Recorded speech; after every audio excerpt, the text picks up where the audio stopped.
Hey guys, so today we are going to be talking about Dragon Ball Daima episode 14, which is titled Taboo. Not in my typical recording setup here. I am on the road, so we are going to have to use the legendary mobile setup for this one. Okay, I still was able to watch the episode and give my thoughts on what happened. This was a pretty plot development esque episode. A lot of stuff happened here to further the plot, but I would say this was not a very action packed episode. This was more of just advancing the story and getting us to like the next phase of Dragon Ball Daima as a story itself. So we can go through some of the main things that happened, a few interesting things. I guess I could just refer to my notes. I did take notes here as well. I actually watched this episode on the Fuji TV website, so I was actually able to like pause and gather my thoughts a little bit as I was making my notes here. So I think my notes are probably a little better than normal. So the episode starts here with the ship now in working order, of course, after the 900th time it's broken down, and the crew, Goku and Glorio and everybody else, heads to Warp to try to get to the first demon realm. And they get to Warp, and then they realize that he's deactivated. Then we cut to Goma's castle back in the first demon realm, and they actually did spend quite a bit of time back in the first demon realm. This is, pictures here of them going in the beginning of the episode. This is Goma. Yeah, we'll get to this in a second. Goma and Degasu, and I think a lot of the episode actually was spent in the first demon realm here. But we cut to Goma's castle. Goma asked Degasu if the royal police has been, I guess, just assembled, and if the quote-unquote special forces have been prepared.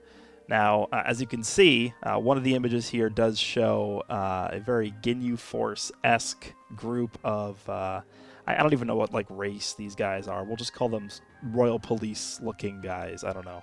But they're sitting on like this couch, eating a bunch of snacks and laughing and stuff like that. Lounging around. So Goma and Degasu get there, and then they all of a sudden just like perk up and they start bowing, and then they get into this routine where it's them like doing the poses, and it's obviously just supposed to be like a knockoff Ginyu Force routine here, which I really don't have an issue with this, but I would have liked to have seen some more creativity, because this was literally one for one Ginyu Force. They didn't even try to improvise or change anything. It was actually just copy and paste. They Control C, Control V the Ginyu Force. so I mean, I like the Ginyu Force. I think I'm a bigger Ginyu Force fan than most people, but I would have appreciated some, at least a little bit of innovation, ingenuity with the way they did this. It was literally a copy and paste, 100% of the Ginyu Force. And the funny thing is, even Goma's expression was the exact same as First Form Frieza. If you go back and watch the introduction of the Ginyu Force when they first arrive on Namek, Frieza's face is more or less the same exact face that Goma makes when they do like the introductions and the poses. So we have the captain, I guess we'll call it the captain, the leader of the Walmart Ginyu Force. They actually introduce themselves as the Royal Police Force. We'll see how big of a role they actually play, but the leader's name is Kadem. Number 2 is Daima. Number 3 is Hiria. Number 4 is Mashimu. Then number 5 is Gaimoi. So that's the Walmart Ginyu Force. Goma looks embarrassed, literally copying Namek. That's what I put in my notes here. But explains to them that there is a chance that Goku and crew make it to the first demon realm, even with Warp being deactivated. And then Degasu wants to emphasize that even though they are kids, they are strong enough to have defeated Majin Buu as well as the Tamagami, and then they just assume that they're joking, right? I mean, so they know who Majin Buu is, obviously, and they obviously know who the Tamagami are, so they have a reference to how strong they are. So when Degasu tells them, like, look, these guys actually beat Buu, and then they also beat the Tamagami, like, they assume they're joking, but then Degasu's like, no, that's it's not a joke. So we'll see how strong these guys actually end up being, but they didn't actually end up fighting in this episode, so...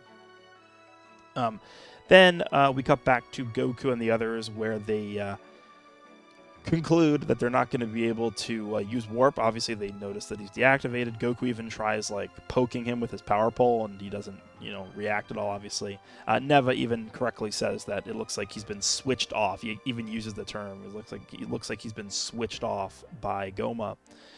And then Supreme Kai says the entryway to the first demon realm is blocked off by an energy shield. And if you guys remember back to the early episodes, this was when they first arrived to the demon. I think it was probably like episode 4 or 5, when they first arrived to the third demon realm. And there was that like hole in the ground that was blocked off by an energy shield, which they said connected all 3 of the demon realms. But yeah, there's an energy shield blocking it off. Goku's like, okay, let me just try poking it, I guess, with my power pole. So what ends up happening is Goku's standing on like the bridge of the ship, and he just extends the power pole down to try and hit it. You can see in this image here. And what ends up happening is it ends up just electrocuting him, sending an electric shock up and just electrocuting him. And Goku actually falls over, kind of like almost knocked out.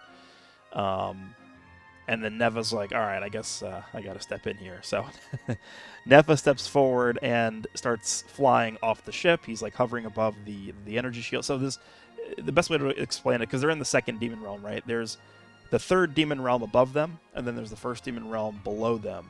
And there's an energy shield that's separating each demon realm from each other. So there's one between the first and second, and then there's one between the second and third. So there's 2 energy shields in total. And what happens is Neva starts speaking in Namekian, and he ends up generating an energy ball in his hand, and then he sends the energy ball into the sky to the shield, separating the second and third demon realms. And what happens is it actually causes the shield to dissipate. So Neva seemingly just unlimited amounts of power and abilities from this guy. And then he ends up doing the same thing for the shield below, which separates the first demon realm from the second demon realm before Goku's able to hit it. And so Goku actually regains consciousness and starts flying back up to the ship. But yeah, Neva actually was able to get rid of the energy shields. And then, when everyone gets back to the ship, Piccolo surmises that Neva was the one to originally make the shields in the first place. And Neva's like, yeah, you got me, essentially. So he says that if he didn't, the second demon realm would have been in serious trouble. Obviously, even though there were Namekians who were trying to live peacefully in the second demon realm, there were people and things and entities that were constantly coming and going from the first and third demon realms, that it really made it hard for the Namekians to be able to live peacefully in the second demon realm. So that's one of the things that really triggered them to leave to the outer worlds from the second demon realm, the Namekians. And he said that the best way to curb that from being, I guess, sort of like a distraction or getting in the way of them living their lives, he decided to create the energy shields, which separated the demon realms from each other. So Neva was actually the one who created those shields in the first place. So now that the shields were taken out by Neva, they head down to the first demon realm, and it is a very long cave-like entrance. That's the best way I could describe it. So they're heading down, and Degasu is able to immediately sense that something is off. He's not quite sure what it is. He's like, oh, there's a change in the wind, I think is what he says. And then Goma's like, yeah, don't bother me with that nonsense. So the royal police arrive. This cuts back to the royal police force, like the Walmart Ginyu force. They arrive at a convenience store, which is a very Japanese-style convenience store, obviously. And they actually end up running into Majin Du and Majin Ku, who are at the same convenience store. I assume there's not many convenience stores around the castle, because remember, Dr. Rinsu is also at the castle too. She has like her own area there. So they actually, the royal police force ends up buying Majin Ku and Majin Du chocolate.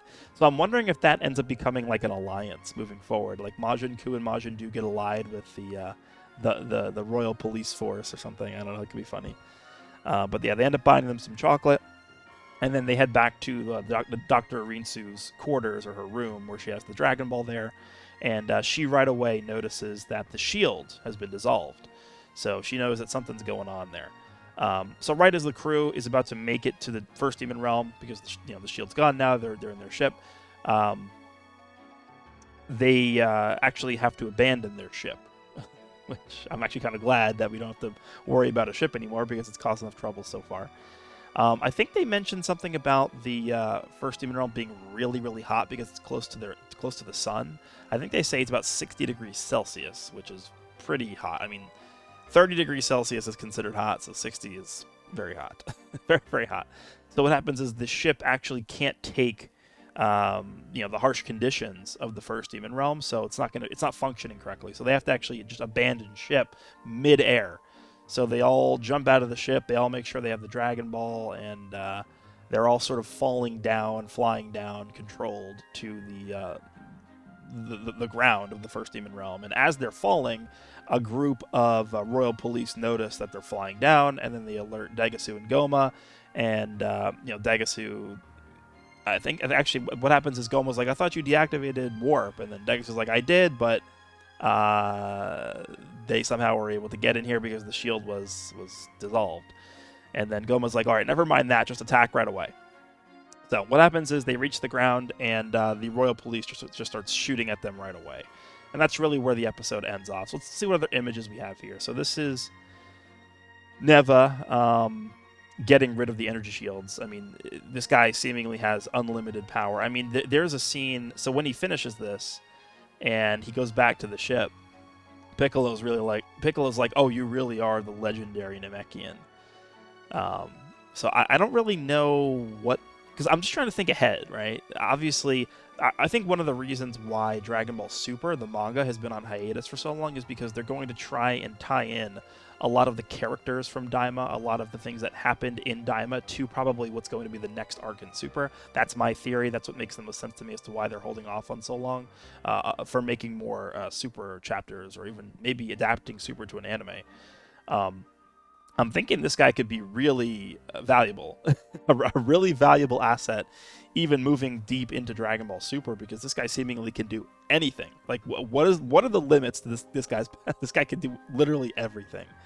So Neva just seemingly just unlimited amounts of ways to use this guy. What else we got? So this is them heading down into the first demon realm, and as you can see, it's like a long trek down this cave-like thing, and this is the ship having issues trying to maintain its function because of the harsh conditions of the first demon realm. Here we have, like I said, the royal police force meeting up with Majin Ku and Majin Du. This was not on purpose. This was not planned. They just met up with them by chance. This is them waving goodbye to them because they bought them chocolate, so they're happy. And I assume this is going to play into either the next episode or the episode afterwards. And then here is everybody evacuating the ship. It's Vegeta and Bulma flying down from the ship because the ship's going to crash. And then this is them at the end of the episode, finally making it to the first demon realm when they're getting chased and shot at by the royal police. So that's really how this episode ends. And then we have the preview for the next episode, which is titled Third Eye. Literally Sa do Ai is what it's called. And we actually do get a cameo shot of Deborah. If you notice here, it's hard to tell because it's a little bit small. The edges of the shot are blurry, so this tells me this is going to be a flashback, right? There's a key here, and I imagine this is where we're going to start to enter the final phase of Daima. We've gotten through the third demon realm. We've gotten through the second demon realm. All of the characters are now gathered in the first demon realm. We have Majin Ku, we have Majin Du, Dr. Arinsu's here. Remember, Haibisu, what we're assuming is the third eye, is on his belt. We have the now Royal Police Force there. Everybody is gathered in the first demon realm. All the Dragon Balls are obtained by someone. We have the first two Dragon Balls with... or I guess the second and third Dragon Balls with Goku and everybody else. And then Dr. Rinsu has Dragon Ball, the one-star Dragon Ball. But I think starting with this next episode, we probably will start to see things probably begin to enter the final phase of the plot.